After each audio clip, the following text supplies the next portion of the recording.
我是狒狒。现在我们在马来西亚的首都吉隆坡。在马来西亚保有这种华人传统呢，其实是不输中国的。刚卖的椰子，刚卖的椰子，刚卖的椰子非常辣。我们来到了马来西亚的吉隆坡，它是马来西亚首都，也是亚洲最发达城市之一。城内高楼林立，高架纵横。马来西亚是亚洲4小虎之一，璀璨的双子塔曾经是世界第1高楼，讲述着那个时期马来西亚的辉煌。吉隆坡总人口200万，民族多元，华人、马来人、印度人混居在这里，一切都很融洽。各种族信仰不同，能看到各色的宗教建筑。马来西亚的国教是伊斯兰教，这里最多的就是清真寺。除此之外，还有印度教寺庙和佛教寺庙。在吉隆坡有一座黑风洞，全世界的印度教徒多来此朝拜。这里不光有印度教的雕塑，也有猴子。和中国的猴子一样，这儿的猴子也是抢劫游客的惯犯。狒狒也惨遭猴子抢劫。在吉隆坡，我们认识了一位本地的华人 Steven， 他带着我们品尝了当地的华人美食，也给我们讲述了不少马来西亚的人文和故事。下面和费文涛一起开始吉隆坡的旅程。今天这个视频呢，我们带大家一起 City Walk， 看地标，吃美食，一起来了解这座马来西亚第1大城市。看路上的摩托车、汽车，已经过了早高峰了，你能信？我们来吉隆坡这2天最大的感受就是这个城市的摩托车啊、汽车太多了。半夜的时候，我们睡在高架桥的旁边，吵得我和狒大半夜睡不着觉。我们今天城市打卡的第1站就是吉隆坡的独立广场。我刚看了一下地图哈，距离我们酒店是1.3公里，我们决定走路过去。这会儿其实已经是早上9点半了，已经过了吉隆坡的早高峰了。但是毕竟是大城市啊，这个交通还是很拥堵的。我刚看了一下，坐公交或者打车和走路时间差不多，都是10多分钟。那我们干脆走过去好了。我觉得吉隆坡的车还是很多的，这里的这个拥车成本应该没有新加坡那么贵，所以汽车啊、摩托车都很多。你看，摩托车大军。然后我们的酒店楼下其实是一个主干道，晚上睡觉还是挺吵的，一直就半夜有这个摩托炸街的声音。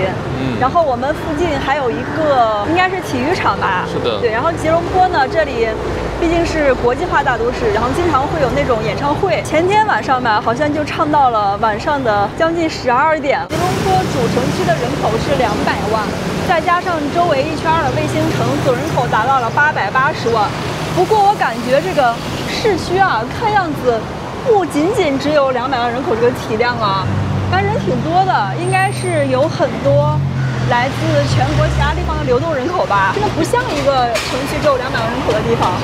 因为整个吉隆坡嘛，它不光是由吉隆坡市构成的，它由周边的一圈卫星城共同构成的。我们在吉隆坡好像又住进了小印度啊，我们那个酒店楼下全是印度餐厅。现在对面的这个衣服店里还在放着印度的歌曲啊。是的。啊，可以库里后呀后奔。旁边的就是印度小哥。吉隆坡的这个人口里面啊，说是有40%的比例都是华人。可能是因为我们住的这个区域的问题，我感觉我们周围没看到几位华人。这些店铺呢，都是英文和马来文的这个招牌，都没怎么看到过汉字了。这2天，左边好像有一位是无家可归者，不知道是哪个民族的，看起来是马来人。所以吉隆坡虽然是个大城市啊，但这边感觉还是有不少拾荒者的。相比于古城马六甲呢，吉隆坡其实是一座非常年轻的城市，它1860年才建市的。那吉隆坡在这个马来语中的意思指的是泥泞的河口。吉隆坡这里是巴生河和俄麦河的交汇之处，但现在呢，很显然，泥泞的河口已经变成了繁荣的都市了。吉隆坡这个红绿灯真难过啊！我们这个红绿灯12秒，根本就过不去。它这个行人绿灯总共是12秒，但是12秒开始倒计时的时候，左转的车又过来了。对，右转的车又过来了。然后我们一直都过不来。对。等到右转的停了，我们刚准备过，它又灭掉了，之前又开始了。我们在这个路口用了4、5分钟吧，4、5分钟才过来的。到了，前面就是吉隆坡的独立广场，不过我们好像不太走运，这里全部围起来在施工。那个就是上次我们来的第1天，司机小哥跟我们说的，特别高那个楼，司机说象征着马来西亚的独立精神啊。哇，这条河是怎么回事？好像仙境啊，像瑶池打了干冰了。虽然这个独立广场现在关了哈，但是大家站在我们这个位置啊，也能感受到整个吉隆坡的现代与过去啊。这边的红绿灯时间真的每个都很短，像我们这个算个大路口，红绿灯也就19秒。老师们，你们看前面这些白白的、打扮得漂漂亮亮的小姑娘，我猜不是中国的就是韩国的。大家觉得呢？不光中国的小姑娘爱出片，中国的阿姨们也超爱出片。各种丝巾、各种造型。虽然独立广场这里的建筑都被围起来了，不过我们从外面还是能看见一部分啊。比如说，现在我们面前最高的这座建筑，这个就叫做苏丹阿杜沙莫大厦，它是公元1897年修建的，距离现在已经有100多年了。它是当时英国殖民者在这里的政府部门。那现在呢，它已经作为这个吉隆坡的最高法院了。再往过看哈，那边也是一座很古老的教堂，叫做玛利亚教堂。然后这里呢，就是在整个独立广场的中心位置，是一座旗杆。这个旗杆非常高啊，它的高度是95米，将近100米了。这个位置呢，正是1957年马来西亚历史上第一面国旗升起的地方。虽然独立广场的主要建筑都在修缮哈，不过呢，广场前面的这片草坪还是相当不错的。很多的游客大巴都来到这儿拍照，以及呢，这里也是吉隆坡当地市民平时休闲的一个场所。那正好呢，我们在这个草坪这里和大家分享一些关于马来西亚的信息。马来西亚的总面积是33万平方公里，大致相当于我们中国的云南省。马来西亚全国被中国南海分成了2部分，其中一部分就是我们现在所在的马来半岛，也叫做西马。那马来半岛其实就是中南半岛的一部分嘛，它是这个中南半岛的延伸出来的。那另外一部分就是东马了，位于马来群岛中的加里曼丹岛，或者叫婆罗洲岛。马来西亚全国是分为13个州和3个联邦直辖区啊，其中在西马这边呢有11个州和2个联邦直辖区。我们现在所在的吉隆坡就是其中的一个直辖区。再来说说人口哈，马来西亚全国是有3400万人口的，其中主体民族马来人占到了70%。那接下来就是华人了，华人占总人口比例是23%。另外呢，还有将近7%的印度裔。由此可见呢，马来西亚也是一个非常多元化的国家。你们看，我们看到了什么奇景啊？果然是英联邦国家呀，还挺酷的啊！就尤其是在后面这种殖民时期留下的建筑，前面又是这个造型，会感觉自己在伦敦，对，感觉又来到了白金汉宫。对 ，Thank you。酷！哇，好害怕。对，就拍个照。嗨，我们在吉隆坡。还有旅游观光巴士啊，这个巴士还挺好玩的，是这种半敞篷的，前半部分敞篷，后半部分是封顶的。不要想了，我们坐不起，80马力，这么贵。但它时间挺长的，它会带你把城市主要的景点都转一圈，因为吉隆坡的景点说实话比较分散，就没有像那个马六甲都在红屋那一片嘛。这里还是挺划算的，其实。你看它这个警察哈，跟白金汉宫的还不一样。白金汉宫那警察就特别的威严，感觉是维持秩序的。这边呢就是一个形象工程，就完全是为了和游客合影啊。对，像白金汉宫那个，你要到跟前去，就不让你靠近。这个你随便合影，马都可以摸，感觉。历史上，马来西亚这片土地上建立过杰图、琅琊修等古国。后来到了公元15世纪，一个强大的王国统一了大部分马来半岛，那就是马六甲王国。当时我们中国明朝把它叫满腊家国。马来这2个字在马来语中指的是黄金。当年啊，马来半岛这里盛产黄金，还有液体黄金、棕榈油，还有橡胶，还有锡矿。如此丰富的物产以及重要的战略位置，也引来了贪婪的殖民者。那从公元16世纪开始呢，马来西亚先后被葡萄牙、荷兰还有英国殖民。到了2战的时候呢，又被这个日本占领，一直到公元1957年，马来亚联合邦才宣告独立。那身后的这个旗杆就是在1957年升起了马来西亚历史上的第一面国旗。到了1963年呢，马来亚联合邦又联合这个新加坡、沙巴和沙捞越共同组建了全新的马来西亚。但是1965年呢，新加坡因为某些原因被迫退出了马来西亚，那剩下的格局就维持到了现在。再来说说经济哈，马来西亚的经济其实一直以来还都是很不错的，它是当年的亚洲4小虎之一。那亚洲4小虎包括菲律宾、印度尼西亚、泰国和马来西亚。在上世纪的80、90年代，马来西亚是很富有的。在1995年啊，马来西亚的人均收入是当时中国的7倍。那现在最新的数据啊，马来西亚的人均 GDP 是1.2万美元，略低于中国，在东南亚11个国家中排名第3，仅次于新加坡和文莱。在这个国旗的旁边呢，是围绕着很多的小旗，我猜这些旗呢，就是费刚才说的，它这些州的州旗。在这个巨型旗杆的下面啊，我们看到了一幅画，这个画上的场景呢，应该就是马来西亚当时独立时候的场景。这个好像就是马来西亚的国父东姑阿都拉曼。这个通体白色的建筑啊，看到这个建筑已经感觉到马来西亚是一个穆斯林国家了，又是一座奇观啊。然后车上这些小棚子呢，这种拱门也是这种穆斯林造型的。我们今天要参观的第2站就是这座清真寺了哈，这个叫做马来西亚国家清真寺。因为马来西亚的国教是伊斯兰教，所以在全国有很多座清真寺。那这座国家清真寺呢，是1965年建成的，它是整个东南亚地区规模最大的一座清真寺了。它的位置就在这个建筑的对面，这个建筑是马来西亚的这个铁路公司12306吧，马来西亚版的12306，马来西亚国家清真寺。这个清真寺好像是不要门票的，但是需要拖鞋。以及女性要穿那个袍，对，罩袍进去。看这里写了对游客开放的。这里有一个服装的要求啊，女士必须是，好像只能露出手和脸，脖子都不行。我这个估计不行了。我们俩刚才走了半截被叫回去了，因为我们没有扫码登记。它这个清真寺是免费的，但是来了之后需要实名一下吧，算是扫那个二维码，填一下自己的姓名，还有国籍这些大概的基本信息。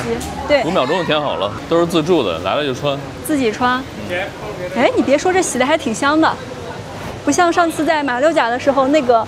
有一点点那种汗味儿。对，毕竟是国家清真寺嘛，又要排面的。这里有一个指引图，清真寺挺大的呀。你看，礼拜殿，还有英雄墓陵、大演讲厅、第1、第2讲室、水池、展览厅，还有厨房。好像主要参观的就是这个大的礼拜殿，这个特别好看。这个据说是一个18芒星，是的，18个角的。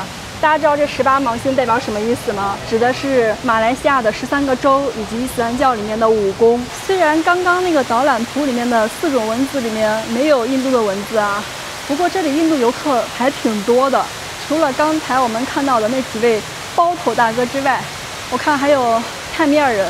还有很多这个穿着印度传统服装的妇女在里面参观。这个是中间的一个喷泉了哈，我觉得最特色的就是国家清真寺的这个宣礼塔，它不同于其他清真寺是那种上面是个塔楼造型的，它整个就像一把利剑指向天空。我觉得和远处的那个象征独立精神的塔是遥相呼应的，也是代表着这个马来西亚现在的独立和开放。前面就是主祈祷殿了，这里写了里面是可以拍摄的。其实这个是我今天来国家清真寺最期待的一个建筑了，好壮观啊，太好看了。这个是我们在外面说的哈，这个祈祷殿的拱顶是18芒星，大家看。上面这些线条棱角分明的，真的很漂亮。然后周围的色彩也很丰富，白顶和这个蓝色的镶嵌是为主调的。那这里就是穆斯林祈祷的地方了，现在是围起来了，游客只能从外围拍照，因为还没有到祷告的时间嘛，所以里面现在是没有人的。这个祈祷室看样子能容纳最少上千人，好大呀！有没有感觉在祈祷室里面还挺舒服的？这会儿脚不疼了，外面也挺凉快啊，但走在大理石上，这个脚底板嘎嘎的哈。还好，我觉得有袜子。最难受的就是在缅甸的时候，对，袜子也不让穿，然后光着脚踩在那个沙石路面上。你看前面的好虔诚啊，这信众。你们看，其实像这些中国的大姐们穿这种衣服也可以啊，防晒衣，只要把头和胳膊能遮住大部分就可以了。我发现这个东亚的女性是最注重防晒的，中国还有韩国的小姑娘或者是阿姨啊，都是。帽子、防晒服、墨镜，然后防晒霜、化学防晒加物理防晒，双重隔离，太厉害了！对，还有遮阳伞，还有打把伞。这是真正的叠甲，叠2层甲。看这个帐篷感觉怎么样？热。你觉得这好玩吗？就是今天第1天出门，现在第1天出门。热哈，比咱那热。孩子刚弄好上学，然后把饭送好，我们就出来了。啊，我走了，你们玩得开心，拜拜。大哥，你哪里人？深圳。深圳的。你现在入籍了吗？没有。你觉得这里生意好做吗？这里生意肯定好做啊。好做。好做，就我年龄大了，我不愿意做。如果你们年轻人在这里随便搞，尤其是那个电商啊，现在刚开。电商啊。对啊。不错的。这里你做生意的话，你第一要考虑你把签证问题搞。对。他的签证比较贵，1年工作签要17000马币。啊？17000马币。对。好贵啊！自己出来跑的，自己跑。专门找我们中国人。跑的有包车的这些。包车啊。我车在这后面。马来西亚油便宜啊。油便宜2块05啊。那就3块多人民币。他们这儿的95是不是跟我们92其实一样的规格？95比我们的那个97那个规格还高。哦。它是产油国，然后去吃肉骨茶，可能你们北方人那个胃口在这里不太适合，南方人比较适合一点。我们打算中午先找一家肉骨茶尝尝。我们现在已经离开了国家清真寺，准备前往下一站马来西亚的国家博物馆。稍微有点远，大概走路需要23到25分钟。这会儿太热了，中午的1点，现在感觉体感都有将近40度了，所以我们打了个车，好巧不巧的就打到了印度老铁的车。大家听这个音乐，阿 K 库里后呀后奔。这个建筑特别的壮观啊！就刚刚狒狒说那个是个公司是吧？对，这个就是马来西亚的12306。哦，马铁。铁路总公司啊。Hello, sir. Yes. You're local? Yeah. I want to know how much can you make for a Grab driver every month? 5,000? 3 days we can earn 200, 250 lah. Oh, every day 200, 250. Normal day is 150 lah. 3,000 or 5,000, nearly 4,000 lah. 3,000 to 5,000. Yeah. Okay, that's pretty good. 大哥意思他不是满勤的。But need to hard work lah. Cannot be lazy. Yes. Diligent to work. 大哥说当 Grab 司机不能懒，对，要勤快多赚钱，努力工作。每个月大概有是4、5千的样子吧。而且他们还有成本呀、油费啊，乱七八糟的。这里的油比较便宜。是。不过我觉得也挺累的。大哥说了，想赚钱就不能懒，从早到晚。对，也要卷。拉客人。So what's the population of KL? Around 5 million lah. 5 million. Okay, good. I heard that some Malays said they can marry 4 wives. So how about the Indian? How many wives can you marry? Only one. Same lah, Chinese. 我们现在已经到目的地了，这里就是马来西亚国家博物馆。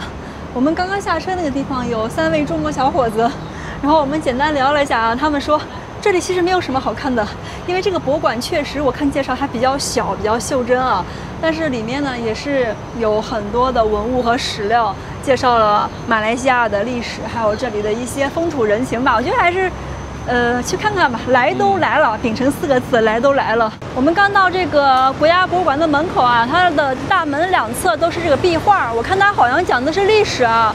郑和第3次下西洋途经那个马六甲，那也是郑和7次下西洋中的第1次啊，到达马六甲。Hello, we have 2 people. Okay, where you from? China. China. Can we get? 欢迎你，欢迎你，谢谢。它有自助导览啊，这里面提供4种语言：英语、法语、韩语和华语。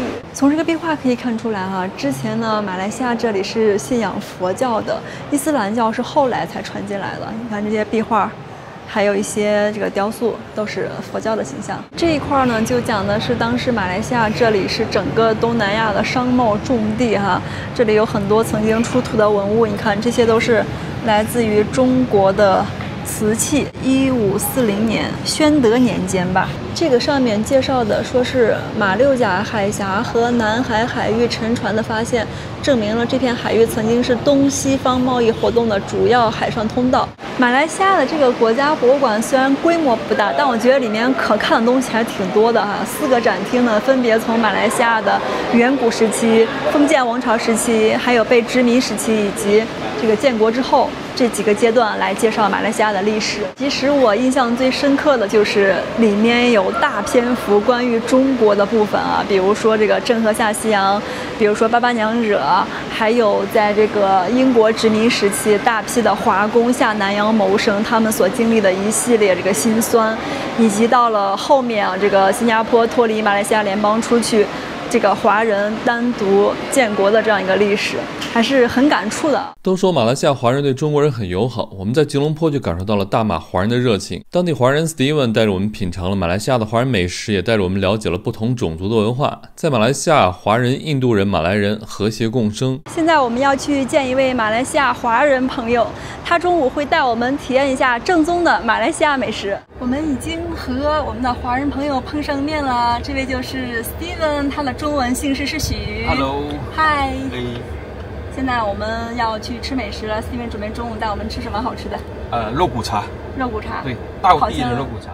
我们终于到目的地了，这家还挺远的，这家叫甲洞大街星记肉骨茶，在吉隆坡当地非常非常有名。我们开车过来10公里吧，真的还挺远的。感觉终于到华人的地方了。对，这里全是华人。一人一碗啊？一人一碗排骨的。排骨的啊。您祖籍哪里的？我们这个广东啊。广东。好啦，我们的餐已经都上来了，现在麻烦 Steven 帮我们介绍一下这些分别都是什么。OK， 这些是马来西亚我们叫肉骨茶，所以它是比较这个吉隆坡口味的。那就是我们叫的是1人1份的这个排骨，然后是带汤的。还有就是吃这个肉骨茶必须就是要配油条，还有白米饭。不过这米饭呢是就这种葱油的，它会带一点油性。然后再叫一个那个我们所谓的这个猪杂的汤，里面有那些猪肚啊，还有粉肠，然后还有1碗的这个金针菇啊，还有这个我们叫这个叫什么腐竹啊？对，就这样子咯。所以给你们试试看一下。看起来好香啊！基本上应该是吉隆坡这边呢是。我来的这间口味会比较好啊。这是我们人生中第一次吃肉骨茶。其实我们在北方以前也经常听这个，香港啊或者是广东那里有这个，但是没有尝过。对。我在想，香港的肉骨茶是不是也是南洋华人开的？也应该是可以这么说，因为它的发源地呢。肉骨茶发源地就是在南洋嘛，所以如果在其他的国家有的话，都是从这边传过去的。这种肉骨茶汤包现在都有卖现成的，所以在商场都可以买。就那种包装包装的，那回去自己做一下。就回去买猪肉啊、排骨啊，然后自己放进去炖哦。那个调料包啊。调料包。我觉得这个米饭好香，我刚才闻了一下，就很浓的那个葱油啊。它有2种选择，米饭的话，一个是白饭，还有一个是就是这种葱油饭。那我觉得说你们还没试过葱油饭嘛，就试一下，因为白饭的话是用没味道的嘛。OK， 我觉得这个量还挺大的。量是 OK 了。我这一碗一共有这么长的，大概有5根排骨。Steven，我想问一下，这个肉骨茶是不是在马来西亚、新加坡这里主要是华人在做在吃啊？对，因为华人还有印度人都吃，因为马来人宗教的关系不吃猪肉的。这个肉骨茶的历史它是最早期的时候在马来西亚，它是因为码头干苦力的那些人干苦力所以伤身，体力消耗大，还有伤身体嘛，所以他们就要吃一些比较补的东西来补身体。但是因为补品也很贵，所以他们就慢慢的去找这种自创的这种肉骨茶的原料什么，然后慢慢演变成这一类型的这种肉骨茶。它最早其实也是平民美食。那我还听到过一个说法，就是说当时呢，很多下南洋的华人，他们是觉得这里的湿气比较重，然后可能容易产生胀气所以会往这个里面加很多的药膳，用来驱除体内的这个。对，我们马来西亚的华人呢，大部分都是从中国的南方来的嘛，所以都习惯喝汤所以他们就在汤的基础里面加了这种所谓的药膳，慢慢就演变成了肉骨茶。我觉得这家的这个凉茶也很好喝，这老板自创的，里面有罗汉果冬瓜和这个龙眼，消暑解渴。大热天喝这个罗汉果最好。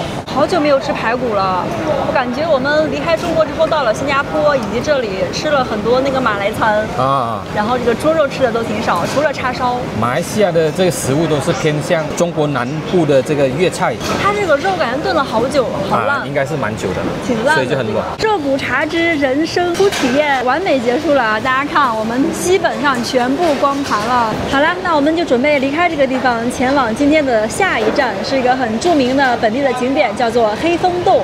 那下一次我们到了槟城，再去尝一下另外的口味不一样的这个肉骨茶。我们现在已经到了吉隆坡的黑风洞了，这个位置其实是在吉隆坡比较靠郊区的，我们从市区开车过来还有10好几公里呢。这里就是这个主要的看点了，里面是个非常大的洞，而且不止一个这种山洞。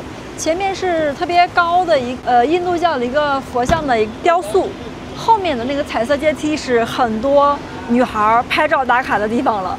我们刚刚到这里，先把车停好之后，去喝个椰子水吧。因为刚吃完那个肉骨茶，感觉还是有点渴。你会中文啊？哎，对。一点点。这里真的好多印度老铁啊。这个是印度区吧？印度教的寺庙。老铁特别多，所以他们就围绕着印度教寺庙在住。哇！哇！大力出奇迹！我们刚刚买了3个椰子水，它是拿新鲜这个椰子劈开之后，把水倒到塑料袋里，然后这样拎着喝啊。里面是3个吸管。这个椰子一个是7马币，因为跟我们说呢，因为这是旅游区啊，其实市区可能没有这么贵。对。但是它这个还分量挺大的，一整个椰子里面还有椰肉，都掏出来放里边了。这猴哥不会抢我的饮料吧？这边的不会，这边的没有峨眉山的这么夸张。在国内就是总抢，这边的猴子感觉挺老实的，看你背后也有。它这边猴子天哪！所以基本上都吃得饱饱。我们在中国好几个景区被猴子抢怕了。是的。比如贵州那个黔灵山，那个小孩刚买的冰淇淋被抢走了，你看。刚买的冰淇淋被抢走了。你不要在这儿唱，一会儿老铁们打你了。在景区旁边有好多印度老铁卖的点心，就这种炸球。这好像是玉米做的。看起来挺香的。但我们这个刚吃饱，一会儿回来出来再买点吧。说实话呗，还不是因为那天刚来吉隆坡吃了一份印度老铁的炒饭，然后村西套餐。是。喂鸽子的。火星吗？哦。来吗？给力啊！来啊！哇，这么多鸽子，看。是。我感觉我看到这种场景，第一反应就是保护好头发，不要被淋湿。我看到这个遮天蔽日的鸽群，仿佛看到了一群天使，就从天而下的是。怎么样？味道好喝吗？哎，挺好喝的，这个味道真不错，很大，水分很足啊，然后里面还有这个椰蓉。但我感觉这个量太多了，根本喝不完。我现在看到猴子之后，我就在想，一定要把它喝完再上山，不然的话，山上的猴子一定会抢我东西的。对，我们在中国景区，如果敢提一袋子东西，猴子早都上手了。这边的猴子居然不上手。其实不是怕猴子把东西抢走了，是怕它把我抓伤了。是，因为在国外处理起来很麻烦。狒狒的饮料被抢走了，被猴子抢走了。我这会儿还懵了，我吓懵了。狒狒的饮料被猴子抢走了，就被这个猴子。都怪你，非要唱，他把我椰蓉都吃掉了。哇，吃得这么开心！你知道吗？我刚才正走路着呢，然后有个东西拉我的手，一个拉我手，一个拉我的那个袋子，我吓了一跳，然后就松了一下，就给我抢走了，真的是。刚卖的椰子被抢了。话不要说得太早了，哥。哦，不要了。再被抢一次。我不敢拿了，你看它还藏起来。对，爬上去吃。还给我，你还给我7块钱，拿钱来。它被抢走了。哦，它在这放着呢。它在拽我的手，然后就给拽掉了。它拽你的手？对。我以为它拽袋子呢。它在我手上，我感觉是毛绒东西弄了我一下，我手一下一松就掉了，就被它弄走了。好了，现在我和文涛的椰汁已经双双阵亡了。我的是一把抢走的，文涛的是被分批抢走的。每次来一只猴子，顺着它的腿，这样的爬到这个位置，然后伸手就抓那个椰肉。是。一共3只还是4只给你瓜分了是吧？我们现在已经来到山脚下了，我们准备去爬这个彩色的阶梯啊。这个据说一共有将近300个台阶，最终上到最顶上那个庙宇。是。这里有一个巨大的雕塑哈，这个就是印度教里面的湿婆神。然后它和旁边的这个彩色阶梯形成的这种色彩的冲击真的是很漂亮。这个地方其实就是一个印度教的寺庙。涛哥，看前面是你们家到了。哦。这里就是福陵山云展洞。然后你叫猪刚鬣。本来以为有湿婆神镇着，猴子不会那么嚣张，结果发现这猴子跟我们中国的猴子一样啊，一样嚣张。刚史蒂文说他有点怕热，然后和狒狒听了满脸愣逼。我和文涛最近在户外一拍一整天哈，然后史蒂文刚刚在户外也就待了10分钟，然后史蒂文说好热，我特别怕热。然后我们2个中国北方人，啊是吗？他给他喂花生。这边的猴子还有一点好处，它不咬人，不抓你不咬人，太不容易了，哥们儿。像我们黄山挑山工一样。对，挑山工一样。这个搬上来可不一瓶得卖20马。看印度教的这些帖子们，他们都不穿鞋啊，光脚走上来。我们已经爬这个楼梯爬到了最顶部了啊！顶部进来之后是一个巨大的天然洞穴，我们去里面看看，里面真的空间还挺大的。哇，又有楼梯。对，我们现在从这儿下去，底下是个凹地，一会儿还要再上去，那空间挺大的。我觉得跟那种中国那种溶洞的入口一样，里面不知道还有多深啊！对，感觉要一言不合开始唱跳了。感觉进入好莱坞电影的另外一个环节了哈。好莱坞。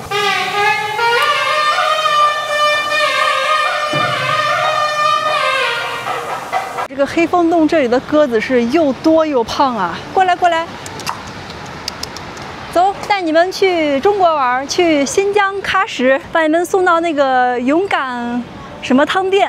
我们现在来到了吉隆坡最繁华的地带，大家看一看吉隆坡整个市中心最繁华的地方，也是跟新加坡很类似，到处都是高楼啊。全是奢侈品牌啊！对，看。哦 ，LV、卡地亚、劳力士，这个比我们去的老挝的 CBD 好多了哈。哎，那有一个小龙坎火锅。我们现在已经从郊区的黑风洞又回到了吉隆坡的市区。现在呢 ，Steven 带我们来到了吉隆坡的繁华地带啊，这里应该是吉隆坡最繁华的商圈之一哈。这个商场叫做百威年。我看这个外面卖的全是奢侈品牌，你像迪奥店啊，还有 LV， 那边还有卡地亚，还有劳力士。感觉这一圈的商圈贼有档次啊！是不是站在这门口紧张的手不知道往哪放？对呀，感觉里面看起来很贵的样子是吧？看着自己的口袋空空如也。我们在中心商圈转了转，发现那边游客哈最多就是中国人。今天中见到了好多的中国游客，除此之外好像还有中东那边的是吧？对，因为 Steven 跟我们说呢，这个因为马来西亚的穆斯林比较多，所以也吸引了很多周边国家的，可能像阿拉伯世界的穆斯林也来这里面玩。然后这里就是一个市中心的商圈，所以他们也来这儿逛。所以我们在这儿能看到这种各个国家各种种族的啊。对，其实中东的穆斯林国家的游客来这边玩还挺方便的，不光吃饭方面呢，还有很多清真寺可以做祷告。吉隆坡这里的商场跟泰国曼谷一样，一进来冷气十足啊！我觉得里面的温度可能只有20出头的样子。说真的，待时间久了还会有点冷的啊。然后这个里面呢有很多的游客，还有本地人在里面纳凉。你看那台阶上坐了好多人。一进来又是各种奢侈品牌啊！对，哇，都是我买不起的牌子。我看到有好多姐妹们说，吉隆坡的土特产之一就是香奈儿，说这里的香奈儿比较便宜，因为生产基地离得近吧。但是我昨天找了一个店逛了一下，我觉得也没有很便宜，说真的，肯定比在国内专柜买便宜一点点，但是比不上我们国内的这种双11啊、618这种力度。对，咱不爱买，咱不爱逛，走，走。这么说去里面看看。走。我们现在和 Steven、涛哥，我们3个已经回到了吉隆坡的市中心。那今天首先非常的谢谢 Steven 开车载我们在吉隆坡的郊区哈，整整玩了一天，而且中午请我们吃那么美味的肉骨茶。那我今天真的是很不容易，也很荣幸的碰到了咱们的马来西亚华人。正好我们有几个关于马来西亚的问题，我们很好奇哈，刚好本地人可以帮我们解答一下。那第一个问题就是，我们其实非常的好奇马来西亚这里的大概的一个收入状况，平均工资什么的。平均工资如果是政府规定的话，是马币1800。最低工资。最低啦，最低。即便是在马来西亚的外劳，他们也是跟着一样，也是拿1800的这个最低薪金制的。那这个就属于那种比较基本的工作。很基本的工作啊，对，就很像餐厅的服务员啊，最基本的服务员啊，又或者是可能做保洁的啊。吉隆坡这里呢，就比如说那个大学生，刚刚毕业入职的工资怎么样？2500。2500啊。就说我是以最普通的行业，他们录取这个大学生呢，给的薪资基本上2500。那好像比外劳也没有高太多。对，所以马来西亚的这个大学生基本上都是外流的，去其他的国家，新加坡、澳洲啊，或者是其他的那可能欧美之类的那些国家。那吉隆坡的这个工资的中位数大概有多少？介乎3000到4000。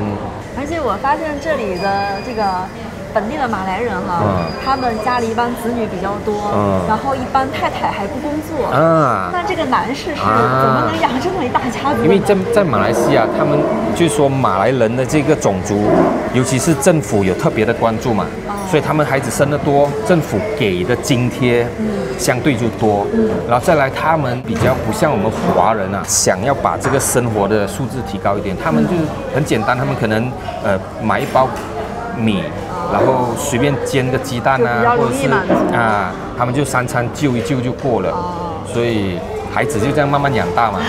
那我们华人又不是这种观念的嘛，我们华人是觉得说，能好一点就尽量好一点，什么都要给孩子最好的。对，就好像他们马来人结个婚，只要是省的话，几千块都可以搞定了。在我们中国是有这个彩礼这一说的，那在马来西亚的华人这个圈子里有没有？有，我们这边不叫彩礼，我们叫聘金。聘金对。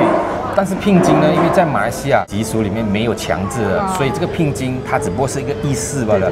就说女方的家庭他接受我娶他的女儿，那可能我聘金给100块，他们也 OK 的。婚照那些也拍普通的，那我估计也应该在马币10多千就可以搞定了。所以这边没有这种很注重这个彩礼的。因为马来人是马来西亚的主体民族，对。那他们当地的政府是不是对马来人的福利会比较好？我们马来西亚人民有2种叫法，马来人我们称呼他们为土著。为什么叫土著呢？他们就是自称他们是马来西亚土生土长的人。那我们华人就叫人民。所以土著呢，他们可以享有就是政府特别的一种优惠，所以在一些政策方面呢，他们会拿到比我们华人啊、印度人或者其他种族人来得好一点。那我之前有听说过，就比如说生孩子，那马来人生的孩子是不是国家会给予一些帮助？他会给帮助的，就可能生孩子的时候。会有一些津贴，教育津贴，或者是奶粉的津贴。其实说白了就是鼓励马来人生育，然后希望马来人在这个国家中一直占有这人口红利的这个优势嘛。不知道多少年前的时候，马来西亚，比方说总人口180%，华人是占了30几%。以目前2025年来讲的话，我看应该27%罢了，已经逐年的一直下降。加上华人又不怎么要生，不过整体来说，在马来西亚还是没有什么问题啦。没有那种种族隔阂的问题很大，你说多多少少一点那种零星的那种纷争，那是肯定有啊，在一个家庭里面都会有啦。那你了解的这个马来家庭，他们一般会生几个孩子多一点？他们可以生5、6个，他们1个月只要2000块马币。那你觉得在吉隆坡这里生活成本高吗？看个人。这绝对是看个人。几天，我觉得这里的消费跟我们西安吧，就是我们中国2线城市来比的话，差不多。其实吉隆坡就等于差不多中国的2线吧，其他的州我看就等于中国的4线、3线、4线吧。那这里的房价呢？买房子？这里买房啊，我可以这么说吧，如果是说他们买的房是政府有津贴的，吉隆坡来说的话，20几万马币就有3房、2房，还带1个或者是2个停车位，基本的一些好像讲泳池啊、小花园之类。其实我觉得，相对于吉隆坡的收入来说，房价不算太离谱不算太离谱，大家努力还可以买到。对，毕竟是首都嘛。对。而且我觉得吉隆坡有一点很好，不只是吉隆坡，可能整个马来西亚就是买房子的时候，他会专门修那种停车楼，或者说楼的下面几层是停车的层，是，然后车位还不要钱，我觉得这点特别好。我们这2天在这个马六甲，包括吉隆坡，我们就发现了，在路上走着的基本都是游客、外国人。对。然后本国人要么开车，要么骑摩托对。很少有人顶着烈日在大街上走。在马来西亚的这个油价比我们喝这个叫什么汽水的价钱还来得便宜啊！我看大街上呢也没有太多的这个自行车或者是共享单车没有，基本都是汽车或者摩托车。之前有共享单车的，但是都废了，全部都废了，没有人用啊。没人用天天所以他就是在那边淋坏了，已经报废了，完全都废了。所以共享单车在这边是行不通的。Steven，你在马来西亚看到这个来自中国的电动汽车多吗？应该说进来的牌子很多，已经很多，但是马来西亚尤其是电车充电还不是很普及嘛。所以很多人还是不习惯用这个电车。我们这2天在马来西亚，我就发现了这边大马的华人普通话普遍都很好，而且呢，各种这种宗祠啊、会馆啊，还有寺庙啊，我觉得对中国传统文化的继承还是做得很好的。那我就很好奇哈，你们结合你从小的经历，你们是怎么一直把这个传承下来的？祖辈都是从这个中国南方那边来的嘛，就好像我的祖籍是中国潮汕，广东潮汕那边，然后我是已经在马来西亚这边的第3代。可能我们华人就是保养自己这种民族传统的这个习惯或者是美德啊，所以在马来西亚保有这种华人传统呢，其实是不输中国的。中国那边他们的传统是这样，我们马来西亚这边华人也是一样。而且我感觉你们有很多方面其实是做的比我们更加坚守。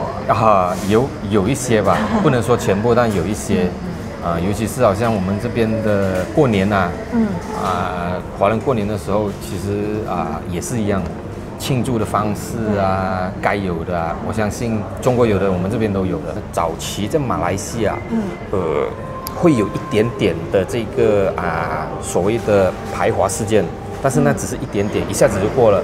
之后政府就很开放嘛，所以我们华人从小就有的选择要不要去读华校。那你读华校的话，你就学到这个华族的这种文化，所以你小学也学了，如果到了中学又再去读读中，那又再延续下去。华人的文化其实在马来西亚基本上是没有任何的阻碍的所以所以好像比印尼比菲律宾都来得好很多。我觉得印尼现在就是老一辈还好，年轻一代完全不会说中国话。但是我这次来到马来西亚，我发现这里的年轻人普通话都很好，而且没有什么口音，很标准。我们马来西亚有分东马西马嘛，其实每一个地方讲的华语都一样，只不过是因为那个音调会有一点不一样。你们读这个国小或者是国中，这个教育经费肯定是马来西亚政府出的嘛？对。那读华小和华中，那他们这个教育资金是？如果是马来西亚的读中的话，他们读中都会跟政府申请，就是拨款，但是那个拨款不多，所以剩下的基本上都是在跟大众筹款、捐款。来办那个学校，然后维持每个月的经费。这样子那这个大众主要是指个人，还是说华人的企业？没有个人，基本上就是个人筹资个人筹资就学校他会出来跟外界筹钱所以华人基本上都看到，如果是学校有筹款的话，多多少少可能都会给一些捐一些。我现在终于知道了为什么马来西亚的华人还有华文能保留下来，传统这么好因为真的是在每个人都在出钱出力的，让我们这个民族的传统一直延续下来。马来西亚的华人真的是很伟大，在现在这个社会呢，他们一直自己出资去办教育，延续我们的华文教育。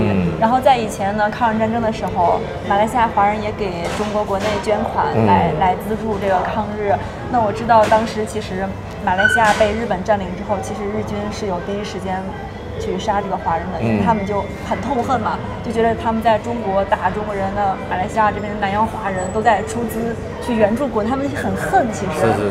所以马来西亚的华人真的是让我觉得很钦佩，从当年的战争年代到现在和平年代，一直延续教育，还有我们中国传统文化的传播继承方面。我相信不止马来西亚的华人就是其他国家的华侨华人都一样。Steven， 你有没有去过中国有。你是去专门玩还是出差？都是去玩，去玩比较多。你都去过哪几个城市？我去过江西，去过广东广东深圳这些，广东就是深圳这些嘛，重庆。重庆都去过。对，重庆那个四川嘛，重庆四川都是一起的嘛。就这些基本上这些。我看你车里面有一个挂件是藏族那个转经筒，那个也是你在四川那儿买的？那个是在四川的叫什么川西，我去那边川西的那个山嘛去玩，然后那边就很多藏族，所以我就买了那边的这种手信。小的转经。那你去中国，你觉得怎么样？就这几个城市对你的印象怎么样？都非常好，吃的方便，交通也方便，中国政府的规划全部都很好啊。我觉得你下次来中国的话，可以把城市选成西安，欢迎你来我们西安玩，可以，反正免签了嘛。因为中国很大，所以还有很多地方没有去，所以要一个个慢慢一步一步去探索。我们现在来到了马来西亚吉隆坡很著名的一个夜市街啊，这里叫阿罗街夜市。哇，这里面好热闹！我们刚才走到这个入口，里面已经堵死了。现在我们在门口等了大概10分钟吧，里面稍微宽松了一点点，能进去人了。我们今天去里面逛逛，顺便在这解决一下晚餐。这是卖水果的。哎，这个好像我们在哪儿见过？在红毛丹越南见过。红毛丹在柬埔寨买的吧？它这个山竹1公斤是34元人民币，1斤17，其实和中国卖的差不多价格。我估计本地人的地方会便宜，这里是游客逛的区域。是。哎，荔枝哎，这荔枝好贵，它这个荔枝很大，有点像海南的那个荔枝王。然后它也是这个1公斤卖34元，1斤17。其实马来西亚好像，据我所知是不产荔枝的，他们的荔枝有可能来自于越南进口的。这里榴莲是不是贵？那肯定。砍这个游客的。李伟说砍游客，其实就是宰游客的意思。刚进来的那几个摊点还都是中文的招牌，往里面走呢，就什么民族的食物都有了。你看这家就是这种比较咖喱一点的风格。对，味道越来越窜了。李文说这里一定会有扒手的，所以我们小心点。哦，什么打我头啊？伞。今天晚上呢，我们在阿罗街夜市这里找了一家华人餐厅，然后呢又解锁了两样新的美食，一个就是马来西亚这里非常特色的这个叫沙爹，另外这个还请思源帮我们介绍一下。这个叫瓦蛋河，滑蛋河啊，滑蛋河。它里面是鸡蛋和瘦肉。对，然后还有一些鱼饼吧，我们叫鱼饼蔬菜，然后下面就是粿条。所以是广式的食物来的。这个沙爹其实就是烤肉了。烤肉算起来是马来人的烤肉。对。特色是不是就是这一盘沙爹酱？对，就是它的那个沙爹酱吧，要配这个沙爹，所以它就会比较好吃。我好想先尝一个沙爹呀！我不知道这个沙爹酱是什么味儿的。这个里面是不是主要是花生还有香料？来一点吧，尝尝什么味儿？可以蘸多一点，你看，味道可以。鸡肉串本身就是有味道的。对，它腌过了。对，有点鲜甜，然后这个就是很浓郁的花生酱。对。这个我来尝一点。哇，下面是粿条啊。粿条对。上面是鸡蛋，好吃啊，跟炒粿条是完全不一样的味道。今天我们在吉隆坡愉快的一天马上就要结束了，非常感谢 Steven 陪了我们整整1天。没事。太感谢了。没事。很快就要分开了，还很不舍的啊。可是我们在马来西亚我很开心的，你们，所以就是说可以带你们来走走一下，真的。也欢迎你有一天来中国来西安。有机会带你去吃油泼面。OK， 好，拜拜。谢谢史蒂文，拜拜，再见啦，见，很好。过马路注意安全啊。好，OK， 好，拜拜。又告别了一个朋友啊，好依依不舍哈。我觉得旅途就跟人生一样，一路上不断的相遇又不断的分开，每个人都是你生命中的一小段过客，但是又会在你短暂的人生中留下一抹很绚烂的光彩，真是这样子的。有点伤感哈，我其实是个性情中人，也是一个泪失禁体质。每一次和路上的朋友相遇的时候都很开心，分开的时候，无论相处多少天，哪怕只是短短的1个小时，都会有一些小伤感。不过没关系，江湖路远，我们日后再见。来日方长。